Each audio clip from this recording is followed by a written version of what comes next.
Bueno, entonces habíamos hablado un poco de valor medio, llamémosle el valor medio común, o sea, el promedio en el tiempo, ¿no? Y además el valor medio en el ensamble. ¿Y por qué era importante el valor medio, el promedio en el tiempo? Y porque cuando uno mide con un instrumento, generalmente el tiempo durante el cual uno mide es muy grande comparado con el lapso de tiempo que transcurre entre que el sistema está en un microestado y está seguidamente en otro distinto. O sea, ese tiempo que le lleva al sistema para cambiar de microestado es infinitesimalmente más chico que el tiempo que utiliza el instrumento para medir. Entonces, ¿qué mide el instrumento? Y mide una magnitud. Después mide otra distinta. Supongamos que yo estoy midiendo, por decirlo, el campo magnético. Bueno, cuando el sistema está en un microestado mide un campo magnético. Cuando cambió de microestado medirá otro, no sé, levemente diferente o no. Entonces el instrumento con todo eso hace un promedio. Entonces lo que uno termina midiendo es un promedio. Porque vuelvo a repetir, ¿no? El intervalo que utiliza el instrumento para medir es infinitamente más grande que el que tarda el sistema para pasar de un estado al otro. Bueno, bajo ciertas condiciones habíamos dicho que ese promedio en el tiempo es lo mismo que el promedio en el ensamble. Eso sucedía cuando el sistema estaba en un régimen de ergodicidad. Bueno, entonces, siguiendo ahora con estas algunas cositas más de mecánica estadística clásica, vamos a analizar cómo cambia en el tiempo el valor medio de una magnitud cualquiera. Es una cosa que yo mido, por ejemplo, otra vez el campo magnético, lo que sea, y quiero ver cómo evoluciona en el tiempo su promedio, lo que está acá. Bueno, el promedio es esto, así que tengo que derivar esto en el tiempo. De acá paso inmediatamente a esta cuenta. Y lo que yo hice es, bueno, cuando derivo, acá adentro derivo la A respecto del tiempo y dejo ρ y de sigma sin derivar. Y después hago al revés, ¿no? Dejo la derivada en producto, ¿no? Dejo la A sin derivar y derivo ρ de sigma. ¿Y por qué derivo estos dos juntos? Y bueno, porque, a ver, nosotros dijimos que a cada punto del espacio de las fases le corresponde una configuración microscópica del sistema. Y por lo tanto, le corresponde un miembro del ensamble estadístico.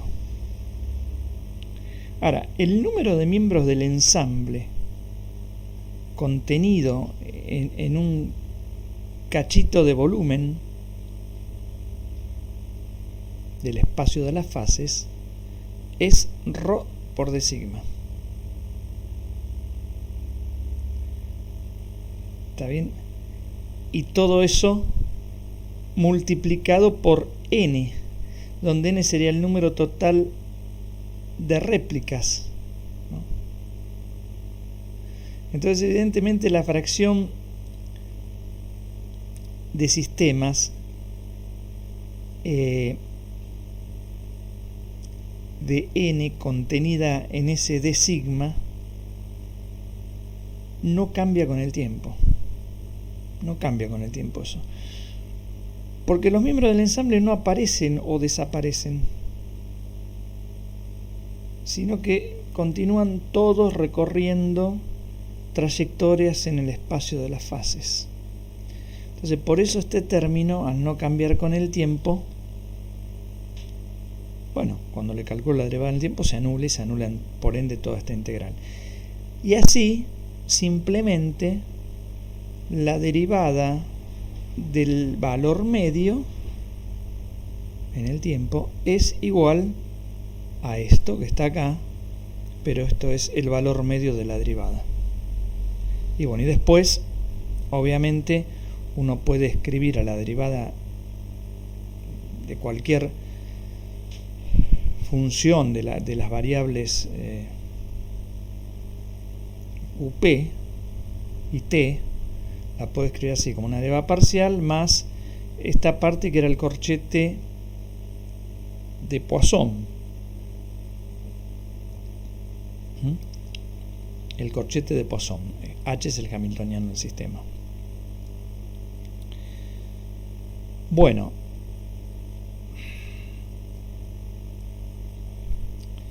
entonces, ahora la pregunta es cómo es el tema del límite clásico de la mecánica estadística clásica.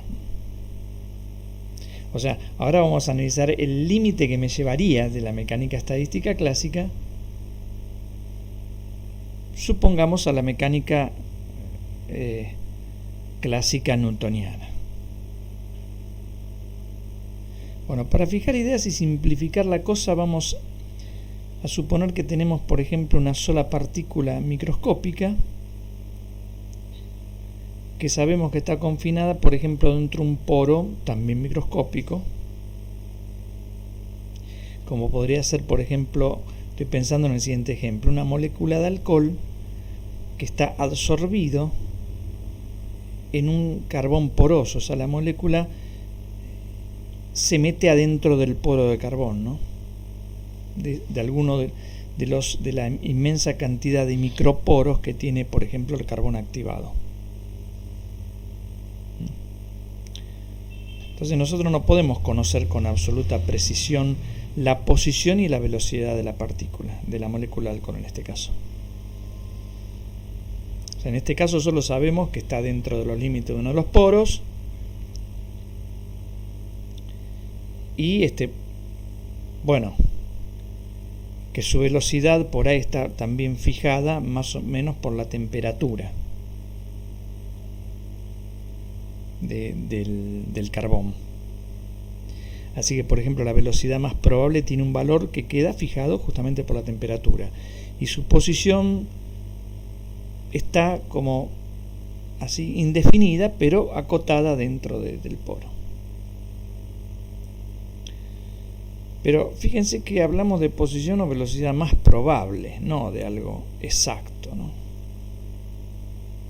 no de algo exacto, hablando así, dicho así mal y pronto, no de algo exacto. Así que nuestro ensamble en un inicio consiste de todos así estos estados posibles de posiciones y velocidades, donde cada uno de esos puntos irá evolucionando, ¿no? Como se muestra, por ejemplo, acá. Lo que se muestra acá, este punto rojo, corresponde, por ejemplo, al sistema real. Recordemos que, a diferencia de lo que pasa en mecánica cuántica, es bueno detenerse un cachito en esto. El sistema, en un instante determinado, está en un estado, está en un único estado. No está en una superposición cuántica de estados, de la que ya hemos hablado en mecánica cuántica. Recuerden, si no, el tema del gato de Schrödinger, ¿no? Medio vivo, medio muerto. No, acá o está vivo o está muerto. O sea, el sistema tiene una localización bien precisa. Lo que pasa es que nosotros no la conocemos. Ese es el tema, ¿no? O sea, nosotros no conocemos esa localización. Por eso sabemos acá que es la roja, porque nos dijeron, pero están todos estos puntos probables también. Bueno, cada uno de estos puntos evoluciona de una manera bien determinista. Pero claro,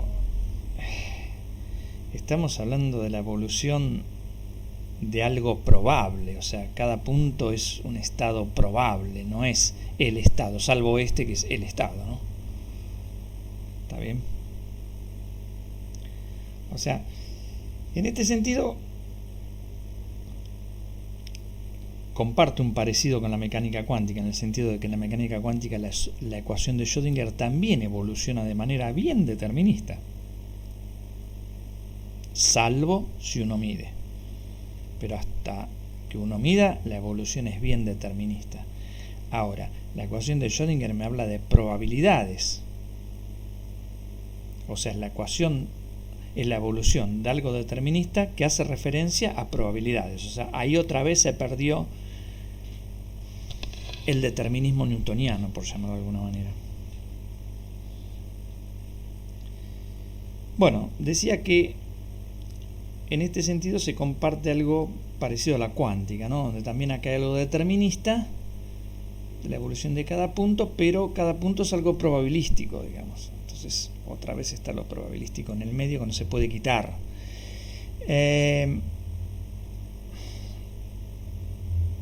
Sin embargo, hay una diferencia importante con el caso cuántico, ¿no? Porque en el caso cuántico nosotros no podríamos haber definido así esto. No podemos decir este punto tiene un P y un Q, ¿no? Porque ya sabemos que eso es incompatible con el formalismo de la mecánica cuántica. No se puede definir simultáneamente un P y un Q, por ejemplo, ¿no? O sea que eso ya está, eso me quita la posibilidad de pensar en trayectorias. Eso también lo habíamos comentado, lo habíamos visto en mecánica cuántica. Y esto, bueno, es una mera consecuencia del formalismo cuántico. ¿Está bien? Entonces yo me pregunto, bueno, volvamos a la mecánica estadística clásica. Y digo, bueno, ¿cómo puedo representar una nube de puntos? Lo que está acá escrito, ¿no? Que representa un estado como los que aparecen en la mecánica newtoniana. O sea, en la mecánica newtoniana uno tiene en el espacio de fase un punto que representa el sistema, no tiene una nube de puntos. Bueno, si yo acá siempre tengo una nube, podría representar un estado parecido a los de la mecánica newtoniana haciendo una nube, digamos, muy pegada a la trayectoria real, como se ve acá. La nube no está tan dispersa, o sea, si la nube se extiende más allá, esta función de probabilidad la mata, porque la función de probabilidad se extiende hasta acá y hasta acá. Bueno, tiene toda una región, después más allá es cero. O sea que podría fabricar un estado parecido al newtoniano con una función de probabilidad estrecha. Eso es lo que digo. ¿Está bien? Bueno. Claro, uno cuando piensa en estas cosas, funciones de distribución así, funciones de probabilidad como esta, le viene a la mente la distribución delta de Dirac. Y vamos a recordarla.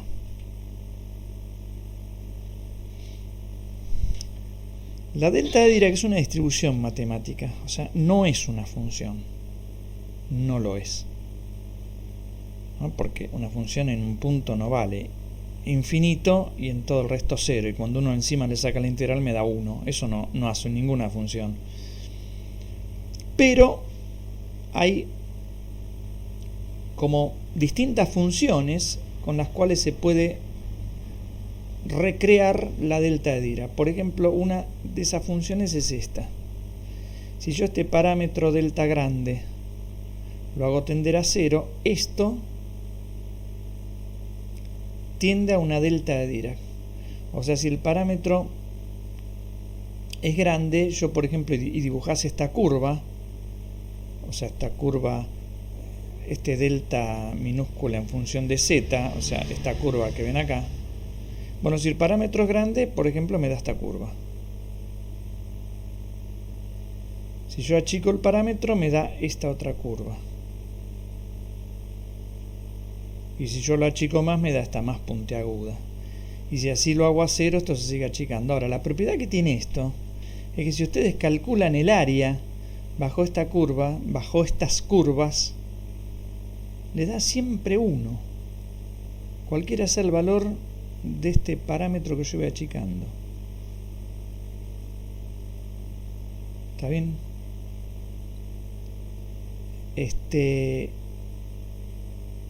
Entonces, lo que dice acá es justamente esto, que acá apareció repetido 2 veces, ¿no? Cuando yo tomo el límite de esta cosa, bueno, acá no está repetido, perdón, esto me da 1 para todo, cualquiera sea el parámetro y acá me está diciendo que también, si yo tomo el límite tendiendo a 0 ese parámetro, me sigue dando 1.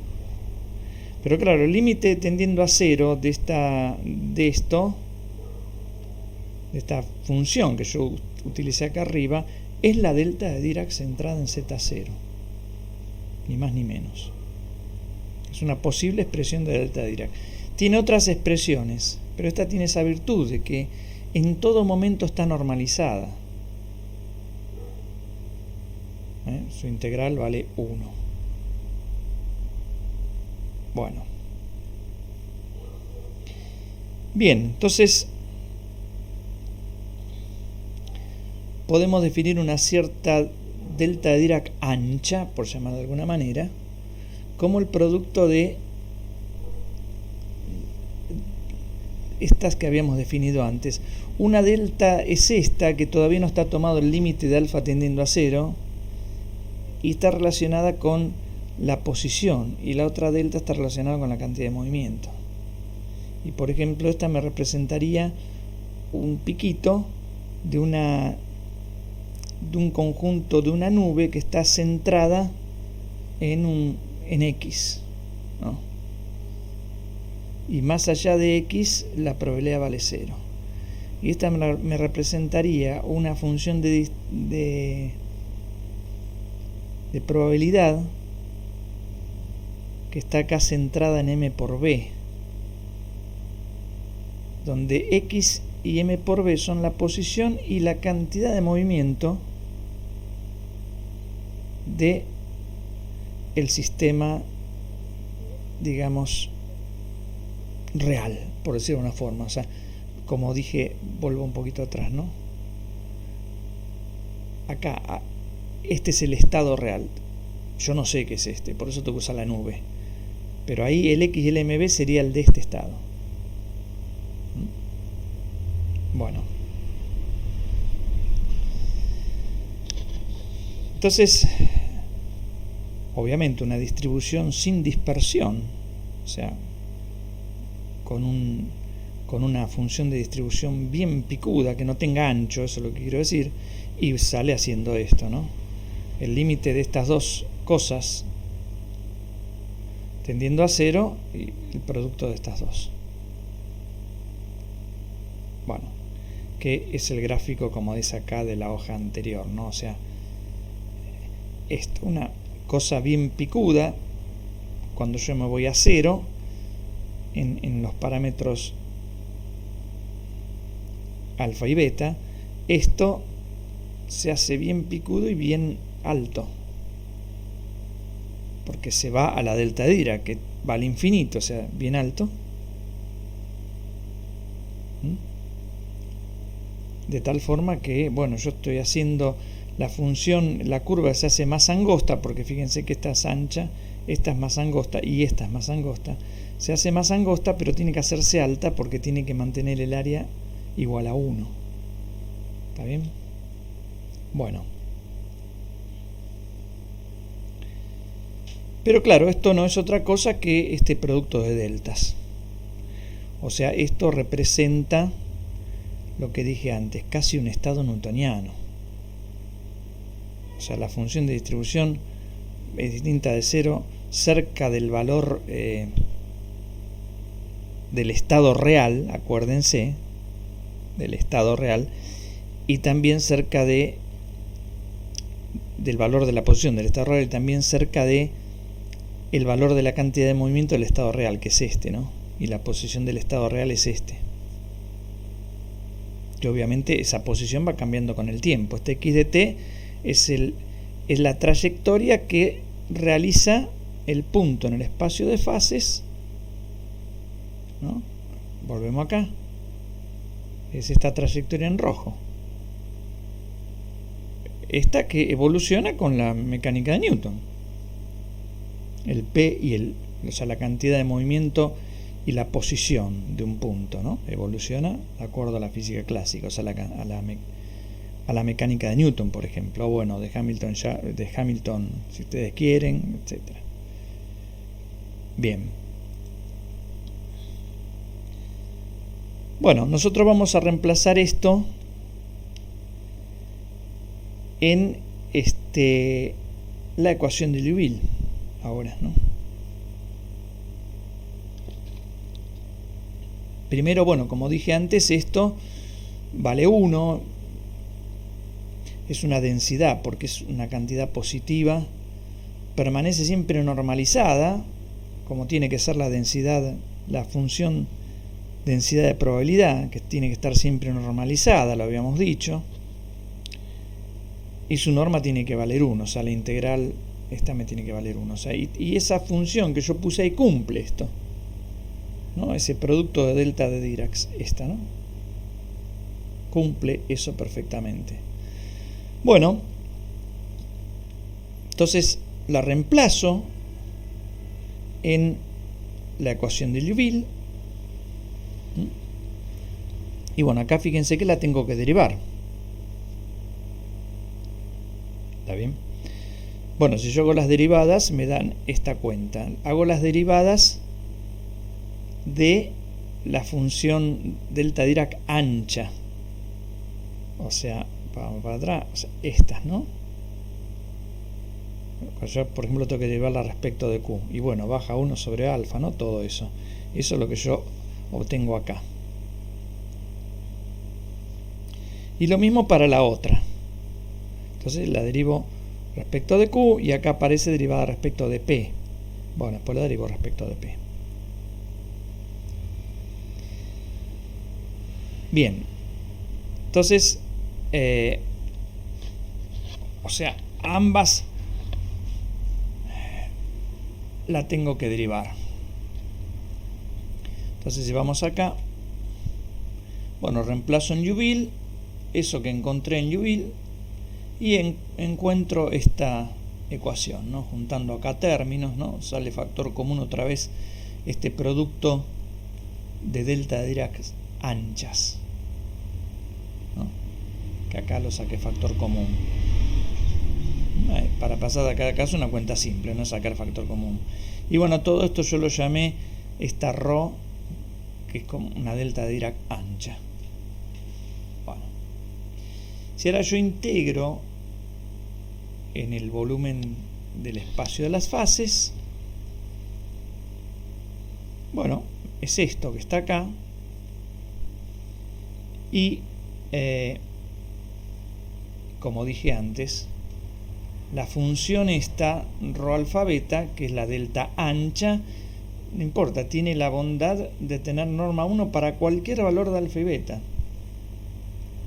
Es decir, no hay necesidad de pensar que para que la norma valga 1, alfa y beta tienen que tender a 0. O sea, antes de tomar el límite con alfa y beta tendiendo a 0, las integrales estarían dando esto. ¿No es cierto? Acá tengo una función de densidad de probabilidad, tengo esta cantidad.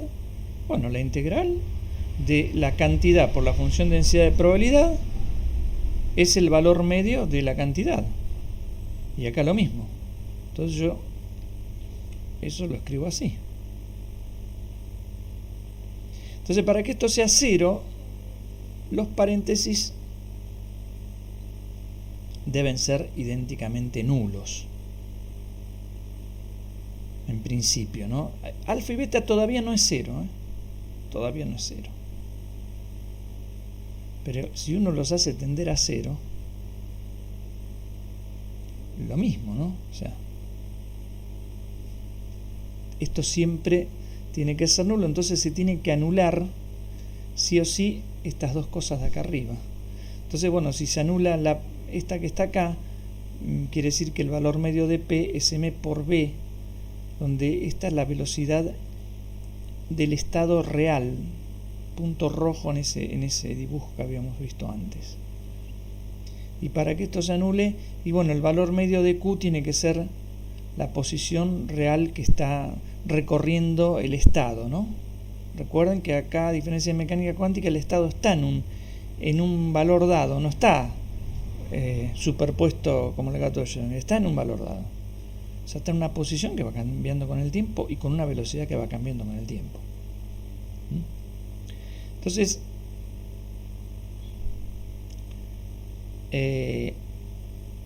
la evolución de P me queda escrita así, donde yo acá, en vez de poner el valor medio de P, pongo M por B.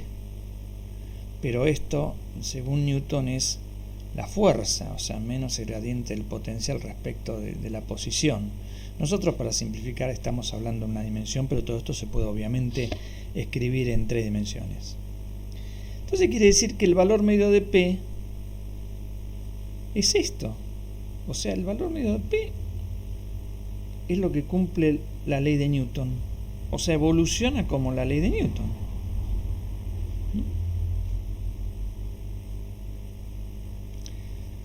O sea que de todo esto sale que para que esto tenga sentido, o sea que para que esta 1 no diverja, cuando yo voy achicando alfa y beta, o sea, voy haciendo parecer mi estado estadístico al estado newtoniano, o sea, ¿no? Achicando, limitando la nube de puntos. Bueno, para que no diverja, cuando achico el ancho de esa distribución, ¿no? de la delta ancha, los valores de medios de P y de Q tienen que tender a los valores de posición y momento que supuestamente posee el sistema en su evolución.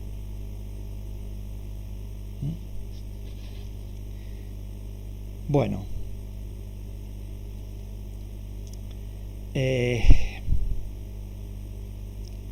bien, pasemos a eso. Entonces se ve que, bueno, yo acá estoy justamente achicando la dispersión en P, o sea, estoy haciendo que el P de la nube se haga parecido a la trayectoria real. Eso es lo que estoy diciendo. O sea, se ve entonces que puede definirse una distribución de probabilidad tal que por un lado los valores medios sigan las leyes de Newton, como vimos, y que por otro lado se puede encontrar algo tan parecido como si quiera una trayectoria clásica, si esa distribución puede hacerse tan angosta como se quiera, sin que eso haga que esa delta deje de ser una distribución, ¿no? Y nosotros vimos que las ρ sub alfa beta cumplen bien ese papel, porque uno las achica, igual siguen normalizadas. Bueno, entonces se mostró, vamos a resumir y ya a concluir. Entonces se mostró que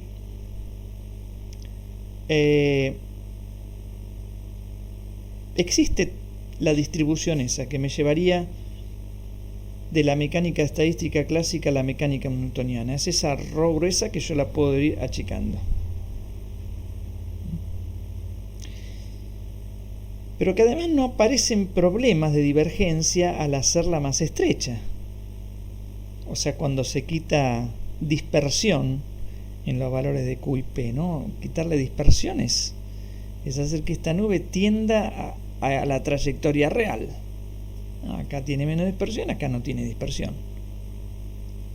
O sea, acá voy, para pasar de acá a acá, lo que hice es achicar la función de distribución hasta llegar a la delta de Dirac. Es esto, está representado acá con 2 flechas para arriba, ¿no? Como que esto tiende al infinito.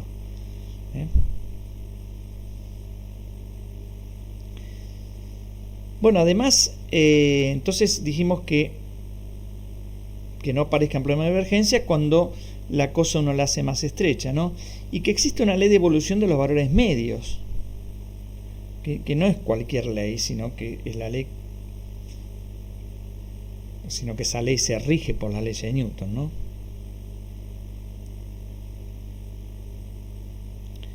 Pero claro, como yo, por otro lado, puedo afinar sin problema la distribución en este proceso de límite, claro, esos valores medios van a tender a las coordenadas y momentos de la trayectoria real, llamémosla así. La trayectoria que realmente está atravesando el sistema y a la cual yo no tengo acceso, no la puedo conocer. O sea que bajo ciertas condiciones puedo pensar que voy a reencontrar una trayectoria como la de la mecánica newtoniana.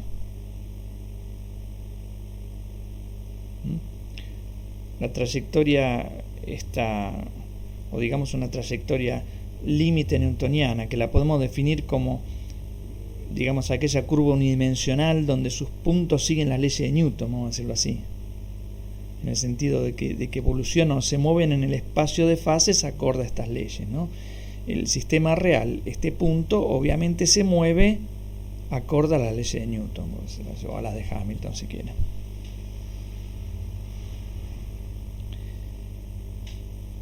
Bueno, hay que remarcar también que se reencontró la mecánica newtoniana desde la mecánica estadística clásica, porque para llegar a mostrar que los valores medios siguen la ley de Newton, etcétera, etcétera, se partió de la ecuación de Liouville, que es de la mecánica estadística clásica. Entonces, el límite que analizamos es clarísimo cómo se lleva adelante. Clarísimo. Para pasar de la mecánica estadística clásica a la mecánica newtoniana, yo tengo que achicar, digamos, la nube, ¿no? Pero ¿qué es esto desde el punto de vista físico? Achicar esa nube. O sea, es restringir el conjunto de condiciones iniciales. O sea, achicar el ancho de probabilidad, el ancho de la distribución de probabilidades inicial.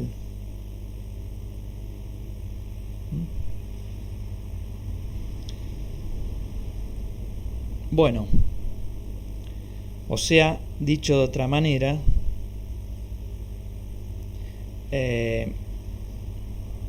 medir con más certeza los valores, las condiciones iniciales. Bien. Entonces, en ese caso, los valores medios van a achicar su dispersión y van a seguir una evolución dictada por las leyes de Newton. En este sentido, el sistema se va a portar como algo clásico. Pero claro, sigue manteniendo algo no newtonianamente clásico, que es la falta de determinismo, ¿no?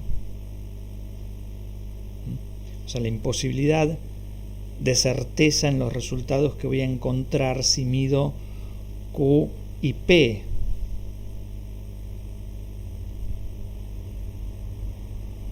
¿Está bien? O sea, si bien la mecánica estadística clásica impone la probabilidad y entonces solo habla y teoriza sobre los valores medios,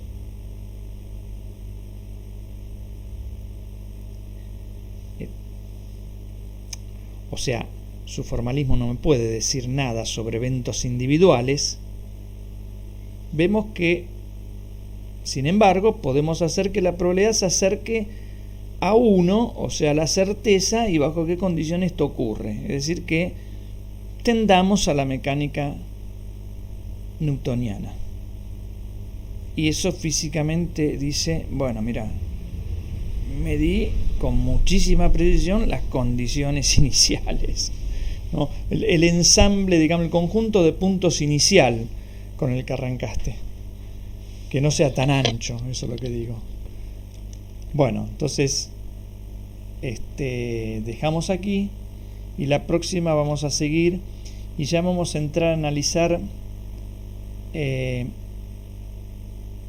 pasa con esto en la mecánica cuántica ahora. O sea, nos salimos de la parte clásica y ahora vamos a entrar la próxima en la parte cuántica. Bueno, será entonces hasta la próxima.